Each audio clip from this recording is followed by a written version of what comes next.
Tension सबसे ज्यादा किसको? लड़का को और लड़की को। कहाँ से बुला लिया इनको, नहीं बुलाते तो अच्छा रहता।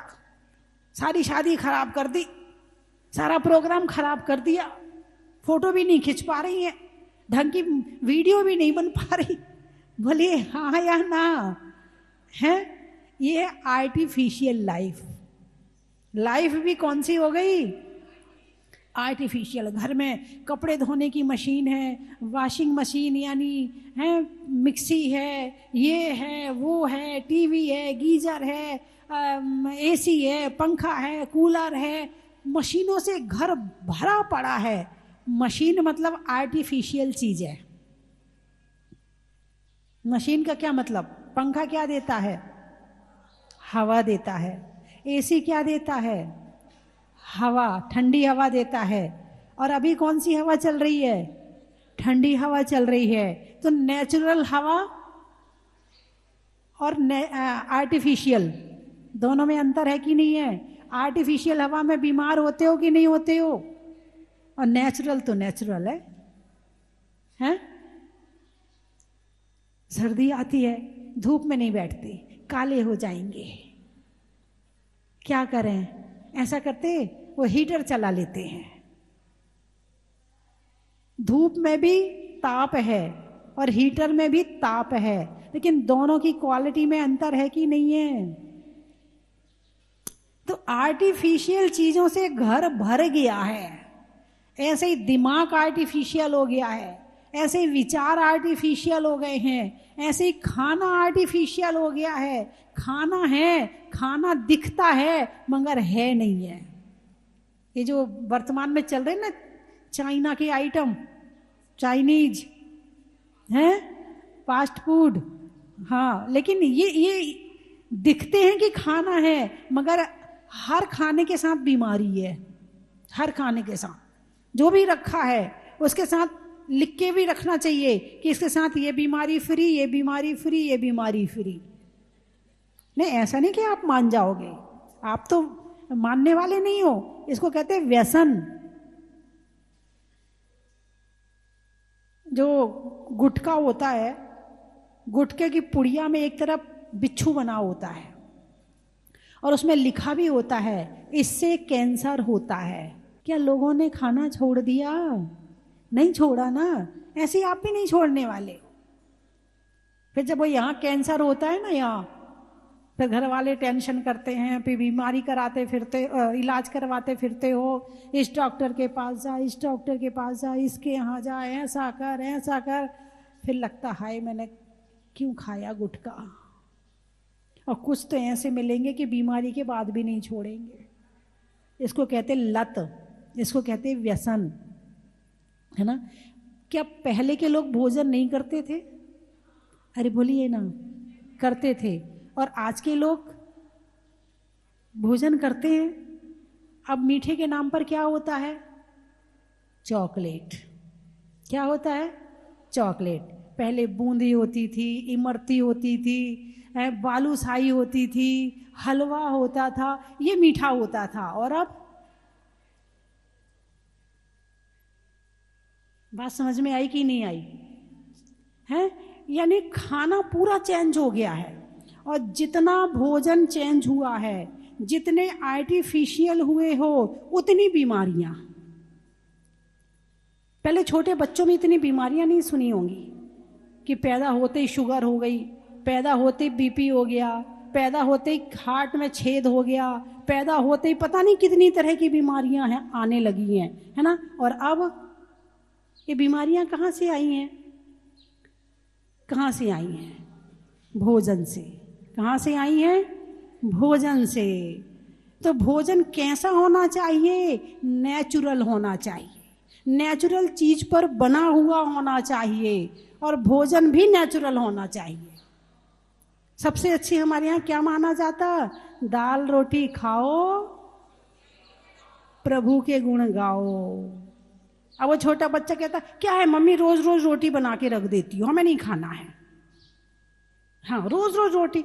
आज तो हम चाउमीन खाएंगे, आज तो हम मैगी खाएंगे, आज तो हम पता नहीं वो क्या क्या नाम ले लेके वो मोबाइल दिखाता रहता है, तुम खरीदते रहते हो और खाते रहते हो।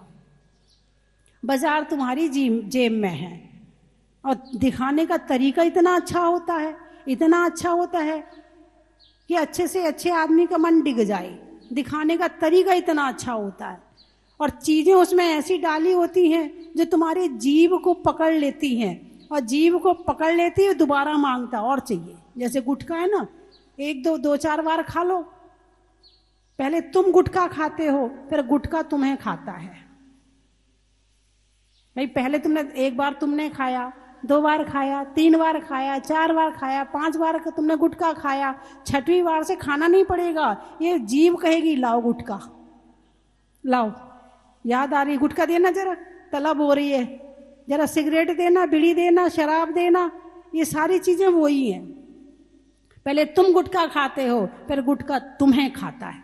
पहले तुम शराब पीते हो फिर शराब तुम्हें पीती है। पहले तुम सिगरेट पीते हो फिर सिगरेट तुम्हें पीना शुरू कर देती है और जीवन पूरा खराब हो जाता है। एक होती है नाली और एक होती है नदी। नदी में स्वच्छ पानी बहता है और नाली में, अरे बोलिए ना, गंदा पानी बहता है ना। बात समझ में आई कि नहीं आई? हमारे मुख से भगवान का नाम निकलता है, हमारे मुख से गुरुओं का नाम निकलता है, हमारे मुख से भजन कीर्तन निकलते हैं, तो क्या इस मुख में गंदी चीज जानी चाहिए? सोचने का विषय है, चिंतन का विषय है कि जिस मुख से भगवान का नाम लेना है उस मुख में हमने गंदी चीज डाली है, तो क्या हमारा मुंह गंदा नहीं हुआ? और गंदे मुंह से यदि भगवान का नाम लोगे तो क्या उसका फल मिलेगा? भाई मंदिर को स्वच्छ रखते हो कि नहीं रखते हो? मंदिर में चप्पल पहन के जाते हो क्या? हैं? अशुद्धि के समय मंदिर जाते हो क्या? हैं? मंदिर में जाकर के भोजन आदि करते हो क्या? मंदिर में जाके गलत काम करते हो क्या? नहीं करते हो ना। तो ये शरीर क्या है? मंदिर है। क्या है? मंदिर है। यहां हर चीज स्वच्छ होनी चाहिए, तो ये मन मंदिर बन जाएगा और इसमें परमात्मा का निवास हो जाएगा। और जहां परमात्मा का निवास है वो आत्मा पवित्र है, वो शरीर पवित्र है, वो जीवन पवित्र है।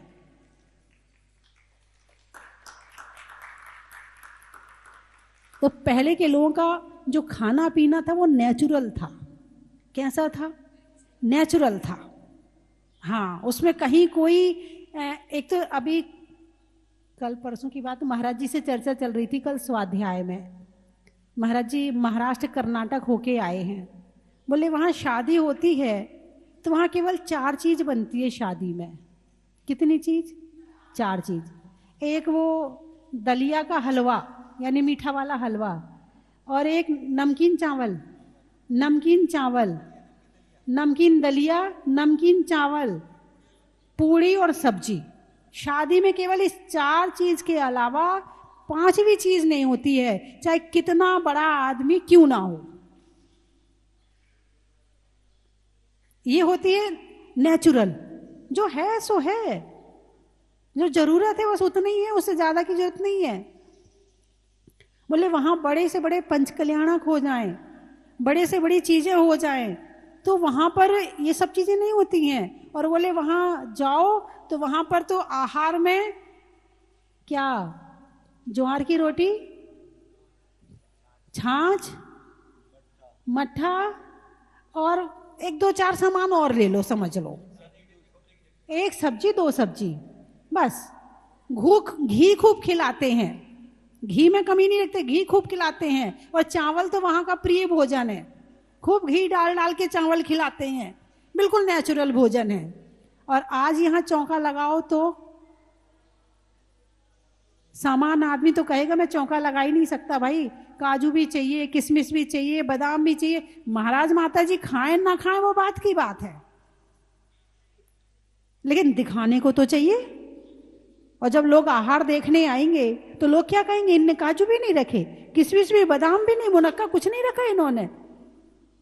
है राजस्थान, मध्य प्रदेश, यूपी, सबसे ज्यादा इन 3 जगह में परिवर्तन आया है। सबसे ज्यादा दिखावा यहीं आया है। और जितना दिखावा उतना दुख। चर्चा अपनी एषणा समिति पर चल रही है कि आहार कैसा होना चाहिए और क्यों लेना चाहिए और किसके घर में लेना चाहिए। इन लाइनों पर 6 ढाला की लाइनें चल रही हैं और इस पर चर्चा चल रही है। 46 दोष बिना सुकुल श्रावक तने घर असन को। 46 दोषों से रहित सुकुल श्रावक के यहां भोजन यानी आहार लेना चाहिए। क्यों लेना चाहिए? ले तप बढ़ावन, तप को बढ़ाने के लिए। ले तप बढ़ावन हेतु नहीं तन पोसते, तन के पोषण के लिए नहीं, तजी रसन को और रसों का त्याग करके लेते हैं। भोजन क्यों करना चाहिए? तप को बढ़ाने के लिए। किस लिए करना चाहिए? तप को बढ़ाने के लिए। अब भोजन ही दिखावा बन गया। खाने वाला तो इतनी सी मिठाई खा रहा, इतनी सी। क्यों खा रहा? डाइटिंग पर हूं ना आजकल पाउडर खा रहे हैं, आजकल भोजन कम खाते हैं। अरे बोलिए ना, पाउडर ज्यादा खाते हैं, है ना? क्यों? अरे वो बस थोड़ा वजन बढ़ रहा है, थोड़ा 5 किलो कम करना है, 4 किलो कम करना है। कितना संयम है आपके अंदर।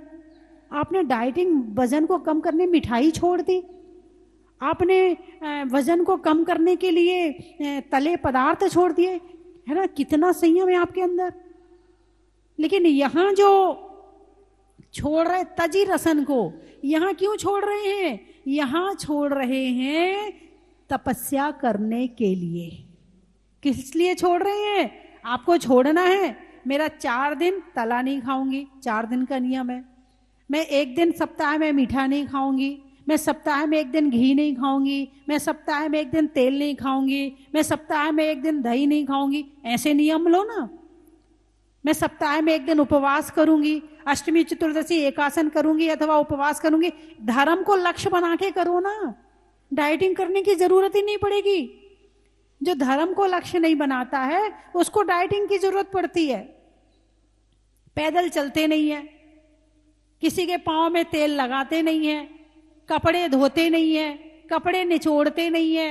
अब वजन नहीं बढ़ेगा तो क्या होएगा?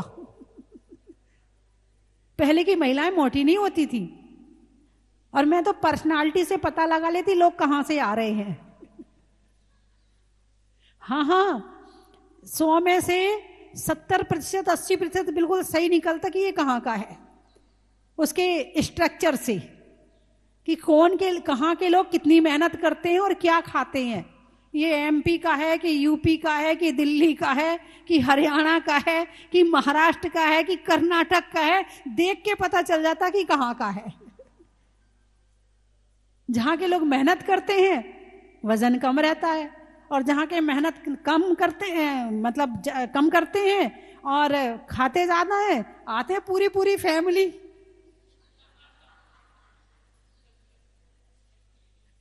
नहीं, आपकी बात नहीं करिए, आप तो सब बिल्कुल समचतुरस्र संस्थान वाले हैं।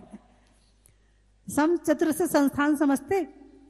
जितनी हाइट है उसके हिसाब से हेल्थ होना, उसके हिसाब से तुम्हारे शरीर का स्ट्रक्चर होना, उसके हिसाब से आंखें होना, उसके हिसाब से नाक होना, उसके हिसाब से कान होना, उसके हिसाब से हाथ की उंगलियां होना, यानी सारी चीजें बिल्कुल सम चतुरस्थ, चारों तरफ से बिल्कुल एक से होना, मतलब बेढंगे नहीं लगना, कहने की बात है ना?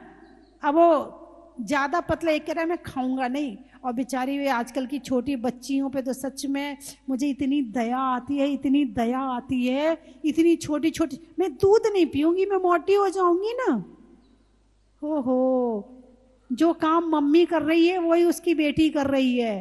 तुमने तो बचपन में खा लिया तो तुम्हारा शरीर तो फिर भी मजबूत है, अब उसका तो खोखला रह जाएगा,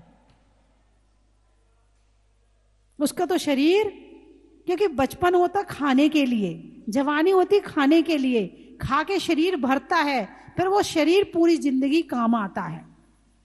अब जिसने बचपन में डाइटिंग शुरू कर दी है, अब ये विचार करो कि वो बड़े होके क्या करेगा, ना खा पाएगा, उसका पेट ही कमजोर हो जाएगा।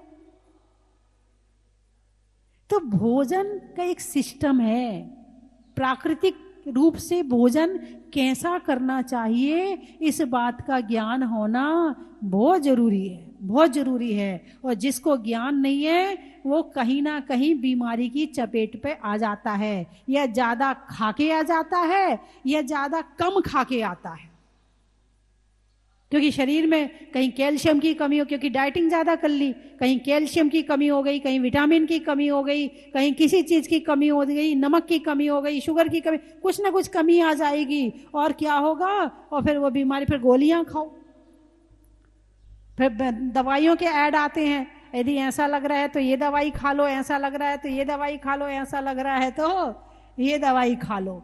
फिर गोलियों के ऐड आते, फिर तुम उनको देख देख के वो खाते हो, सारी जिंदगी डॉक्टरों के चक्कर लगाते रहो, है ना। तो भोजन एक विज्ञान है। भोजन क्या है? एक विज्ञान है। दाता के 7 गुण बताए हैं, जो साधु संत को आहार देते हैं उसके 7 गुण बताए हैं। यदि तुम्हारे अंदर में ये 7 गुण हैं तो तुम साधु को अच्छे से आहार करवा पाओगे, और तुम्हारे अंदर ये 7 गुण नहीं हैं तो तुम साधु को आहार भी अच्छे से नहीं करवा पाओगे। सबसे पहला गुण है विज्ञान। कौन सा गुण है? विज्ञान। विज्ञान जानते हो?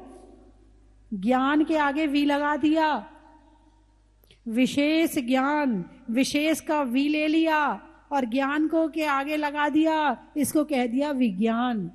जिसको विशेष ज्ञान है भोजन का, गृह विज्ञान, एक स्कूल में चलता है ना, अब नहीं पढ़ता कोई, अब सबको पैसा कमाना है, बस सबको पैसा कमाना है, तो सब कोई सीए बन रहा है, कोई इंजीनियर बन रहा है, कोई डॉक्टर बन रहा है, बस अब गृह विज्ञान का क्या करना, बाजार में आ तो रहा है खाना, मंगा के खा लेंगे। हाँ, आजकल की लड़कियां तो जो लड़कियां घर के काम करती ना, अरे ये तो बेकार है, सारे दिन रसोई में घुसी रहती है, ये भी कोई लड़की है जिसको खाना बना, अरे मेरी बेटी ने तो पढ़ाई के अलावा कुछ नहीं किया है, वो तो वो खाना बनाना भी नहीं जानती है। क्या बढ़िया बेटी है, मॉडर्न है, मॉडर्न। जबकि महिलाओं का, नारी का सबसे अच्छा गुण है पाक शास्त्र में होशियार होना। और घर में, जिसके घर में नारी होशियार होती है, आलसी नहीं होती है, उदार होती है, शुभ मन वाली होती है, ऐसे घर में चौका लगता है। चौका कहाँ लगता है? जिस घर में आलसी ना हो। आजकल की नारियां बहुत आलसी आ रही हैं, मोबाइल लेके बैठी रहती, कौन करे, हम वही मंदिर में लगा लेना चौका, हम वहीं आ जाएंगे। अरे बोलिए ना, घर में चौका नहीं लगाना चाहती हैं, फिर घर में परेशानियां आती हैं तो फिर दुखी होती हैं। परेशानी का कारण क्या है? जिस घर में से धर्म का रास्ता बंद हो गया, दरवाजा बंद कर दिया धर्म का, वहां परेशानियां आनी शुरू हो जाती हैं। तो घर में धर्म होना बहुत जरूरी है। और धर्म की शुरुआत कहां से होती है? बोलिए ना, कहां से होती है? घर की शुरुआत कहां से होती है? धर्म की शुरुआत कहां से होती है? मंदिर से। कहां से होती है? रोज मंदिर जाना चाहिए, यहीं से होती है ना। अरे बोलिए ना, जोर से बोलिए, गलत।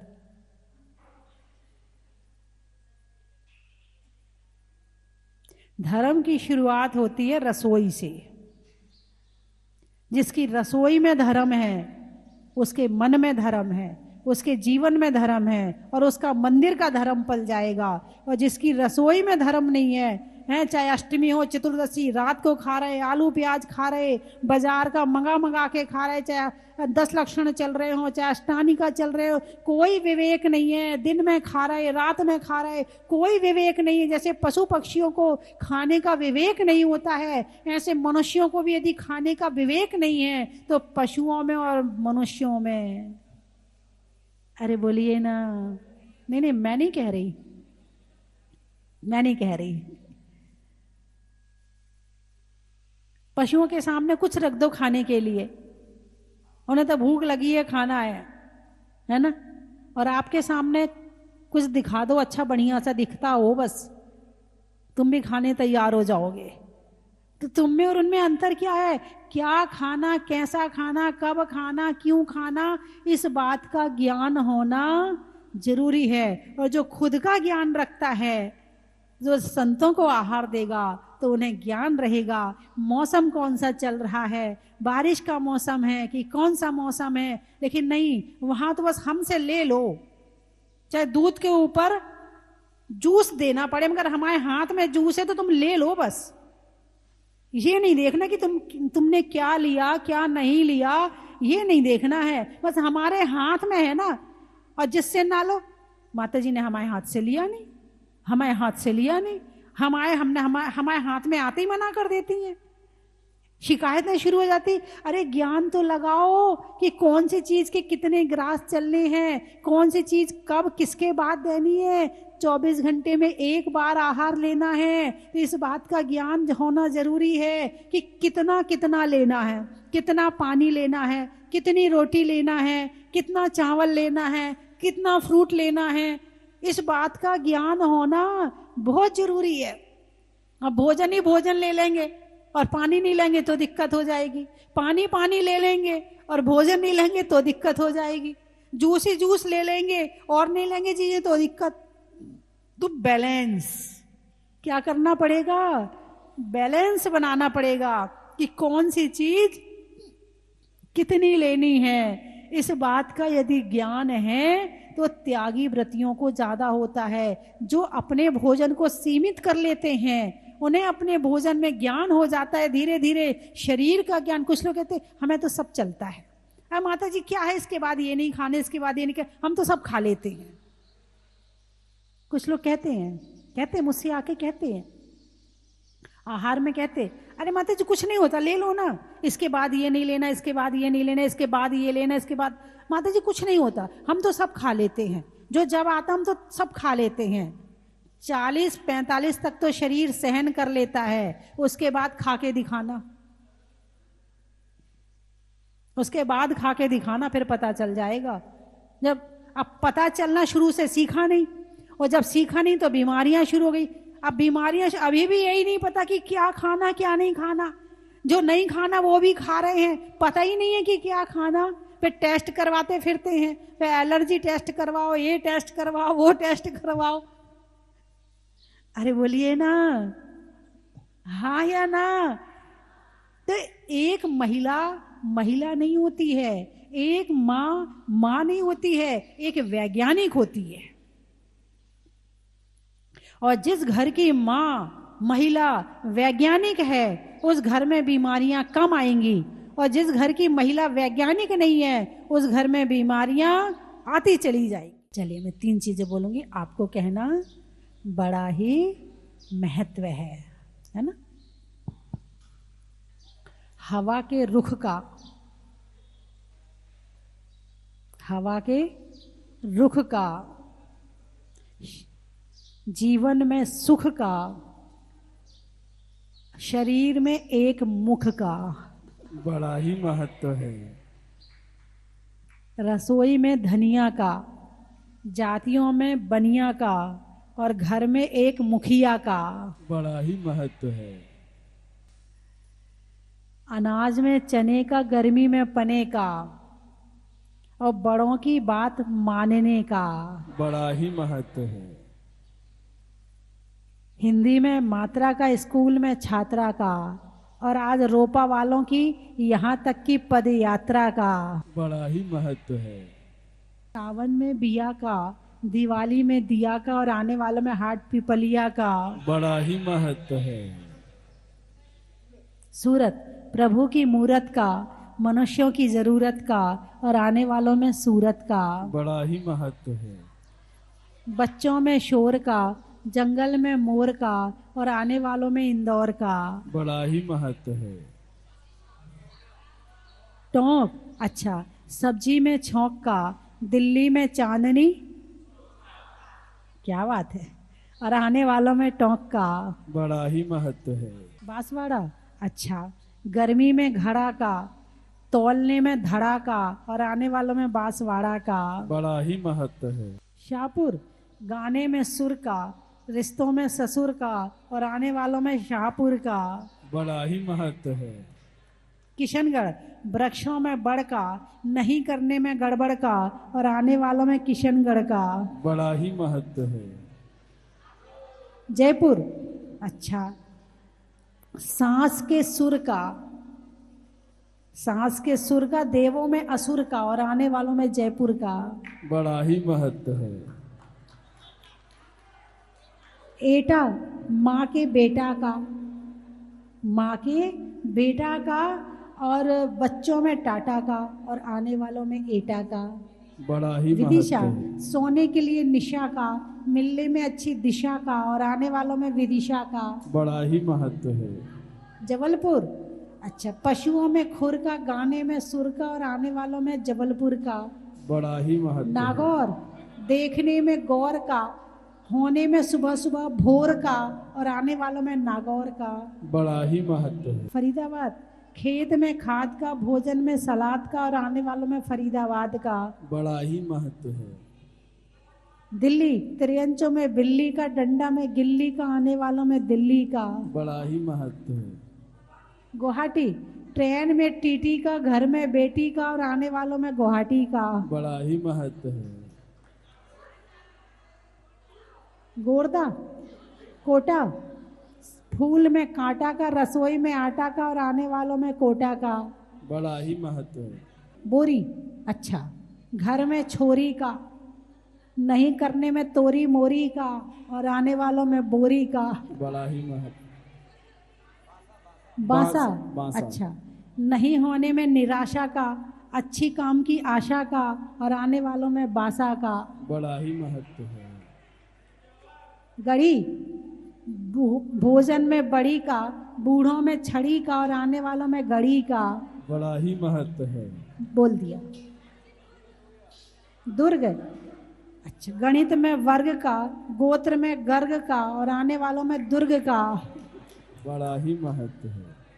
चावल में चुनने का, बुनाई में बुनने का, अब मुनि श्री का प्रवचन सुनने का। बड़ा ही महत्व है। बोलिए 24वें भगवान की। हम 2 साल से यहाँ आने का पुरुषार्थ कर रहे थे। जो लोग दर्शन करने वहाँ हमारे पास आते, वो एक ही चीज़ पूछते थे, महाराज आप जहाजपुर गए कि नहीं गए? तो हम कहते भैया अभी नहीं गए। बोले महाराज एक बार जरूर जाना चाहिए। हमने कहा भैया भगवान की प्रतिमा का हमने फोटो ही देखा है, और फोटो देख करके ऐसा लग रहा है कि वास्तव में भगवान अतिशयकारी हैं, तो एक बार तो अवश्य जाना ही है।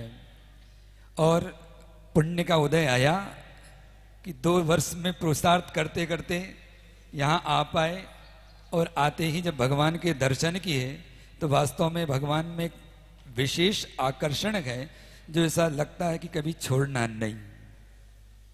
बहुत ही भगवान का यहाँ प्रकट होना, और इतना विशाल जिनालय भगवान के लिए निर्मित होना। कभी जब भगवान भूगर्भ में गए, उसके पूर्व में भी कहीं इसी प्रकार का विशाल जिनालय भगवान का रहा होगा। उसी तरह पुनः एक विशाल जिनालय में भगवान का विराजमान होना, और इतने भक्तों का यहाँ आकर के उनके दर्शन पूजन करना। ये भगवान तो प्रकट हुए, और भगवान प्रकट होने के बाद कई बार तो ऐसा होता है कि जहाँ रहें वहीं रह जाएं, पर माता जी ने अथक प्रयास किया और सब भक्तों को आसानी से दर्शन हो जाए, इसलिए इतना बड़ा जिनालय भगवान के लिए निर्मित किया कि सब बैठ करके अच्छे से दर्शन कर सकें। जिनेंद्र भगवान के जिनालय के निर्माण के लिए कई लोग कहते हैं भगवान जिनालय आदि निर्माण करने का काम महाराज माताजियों का नहीं है। भैया जब श्रावक अपनी जिम्मेदारी भूल जाए तो साधुओं का ही कर्तव्य बन जाता है कि जिनेंद्र भगवान के लिए उच्च स्थान प्रदान करना चाहिए। जैसे पूज्य गुरुदेव आचार्य श्री विद्यासागर महाराज जी ने जब कुंडलपुर के बड़े बाबा को देखा, बहुत छोटे से मंदिर में थे तो उनका मन हुआ कि नहीं, भगवान को उच्चासन और बड़ा जिनालय देना चाहिए ताकि सब लोग अच्छे से दर्शन कर सकें। ऐसे ही माता जी ने जब भगवान प्रकट हुए, मिले और वहाँ गांव के मंदिर में रखे थे तो लोगों को आने में असुविधा होती, छोटा स्थान था, तो माता जी ने विचार कर लिया कि नहीं, कहीं स्थान बड़ा हो और उच्च स्थान ऐसा हो कि जहाँ से भगवान के लिए दर्शन करने चारों ओर से लोग आ सकें।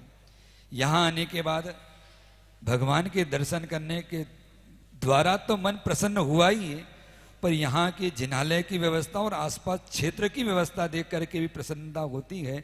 कई लोग आकर जो कहते थे कि हाँ महाराज, जहाजपुर की व्यवस्था है और जहाजपुर का जिनालय जो बना है अपने आप में अद्भुत है। वास्तव में यहाँ आने के बाद लगा कि माता जी ने जो यहाँ रह करके भगवान की भक्ति की और जिनालय निर्माण के लिए जो पुरुषार्थ माता जी ने किया, वो उनका पुरुषार्थ आज सार्थक हो गया, क्योंकि इतने लोग भगवान के दर्शन कर रहे हैं, पूजन कर रहे हैं और जिनेंद्र भगवान की आराधना करके पुण्य का अर्जन कर रहे हैं। उसका छठा हिस्सा माता जी के पास तो अवश्य आएगा। माता जी की जय, समस्त संगीत की जय। आज जाजपुर मंदिर में भगवान विष्णु भगवान के दर्शन करने के लिए यहाँ आना हुआ और मुझे महाराज जी के भी दर्शन हुए और माता जी के सभी दर्शन हुए और यहाँ मंदिर को दर्शन करने के बाद बार-बार अभी मेरे माता जी को बोला, माता जी ये भगवान आप यहाँ कैसे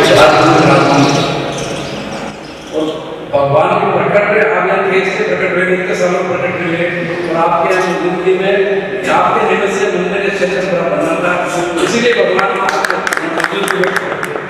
और आपने भी पूरी भावना पढ़ के और पूरा यहाँ रह के और आप अपने बलबूते पे अकेले बलबूते पे इतना बड़ा जोड़ा उठाया और पूरा मंदिर, पूरा क्षेत्र इतना सुंदर, इतना विशाल, इतना बढ़िया और सुव्यवस्थित बना दिया। मैं आपको माता जी बहुत बहुत बहुत बहुत धन्यवाद, हमारे समाज को आपने इतनी बड़ी निधि दी है, आपको बहुत बहुत वंदना, बहुत बहुत धन्यवाद, बहुत बहुत नमस्कार। 105 स्वस्ति भूषण माता जी की जय, समस्त आरिका संघ की जय, समस्त मुनि संघ की जय। आज मैं धन्य हो गई माता जी, आज मेरे अहो भाग्य जाग गए। आज मुनीश्वरनाथ भगवान के दिन, आज के दिन जो कलशाभिषेक मेरे पति ने, मेरे बच्चों ने किए हैं, आज मैं बहुत ज़्यादा धन्य हो गई। आज खुशी से मैं फुली नहीं समा रही हूँ। और वंदामी वंदामी वंदामी। माता जी, मेरा भाई कभी किसी के प्रवचन नहीं सुनता, कभी किसी के प्रवचन नहीं सुनता। एक बार आपके प्रवचन चल रहे थे चैनल पे, ये सोया हुआ था माता जी, ये सो रहा था, इसने सोते सोते आपके प्रवचन सुने। उस दिन का दिन है माता जी, ये रोज आपके प्रवचन सुनता है। माता जी, आज हम सबके लिए बहुत बहुत बड़ा खुशी का दिन है माता जी। मेरी मम्मी आपको बोलकर गई थी कि माता जी हमको मुनीश्वरनाथ भगवान की हमने एफडी करवा रखी है, वो देनी है यहाँ पे। आज आपके आशीर्वाद से हमने प्रथम शांति धारा के कलश और अभिषेक का सौभाग्य प्राप्त किया है माता जी। आपके लिए बस 2 लाइन माता जी। वैसे तो मेरी लेखनी में वो शब्द नहीं है, ना मेरी लेखनी में वो दम है कि मैं गुरु माँ के गुणों का वर्णन कर सकूं, लेकिन फिर भी गुरु की आंखें बोलती है फिर मुख की क्या बात, गुरु की आंखें बोलती है फिर मुख की क्या बात, धन्य उसी का माथ है जिस पर गुरु माँ का हाथ।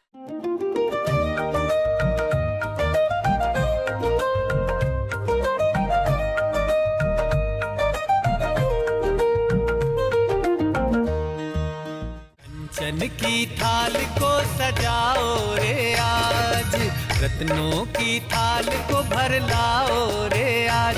आओ आओ करे रे गुणगान आरती भगवन की, आओ आओ करे गुणगान आरती भगवन की। आओ आओ करे रे गुणगान आरती भगवन की।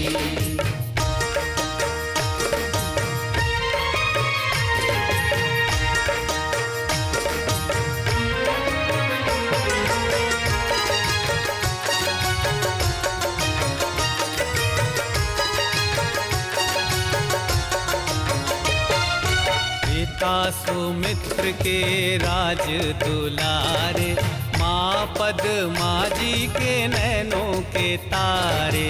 पिता सुमित्र के राज दुलारे, माँ पद्मा जी के नैनों के तारे। राजगृही में